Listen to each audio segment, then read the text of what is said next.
The term document incidence matrix is used to represent the whole corpus as a matrix where each document is a row, and for each word there is a separate column.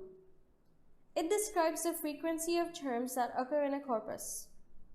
If a particular entry at a certain column is 0, then it means that the corresponding document does not contain that word.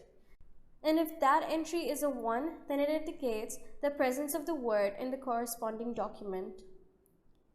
This matrix can be used for retrieval where we specify that certain words to be present or absent.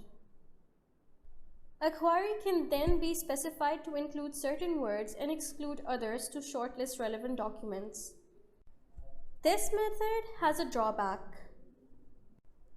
As we can see that for each term there is a 0 or 1 vector to represent it in a document.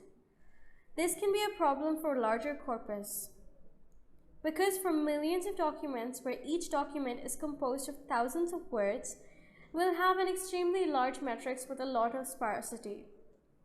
If we take a more specific example, suppose we have 1 million documents and each document is about 1,000 words. Assuming there are 500,000 distinct terms among these. So, the matrix created is a 500,000 by 1 million in dimension. This means that there are 500 billion zeros and ones.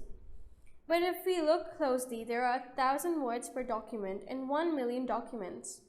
This implies that the matrix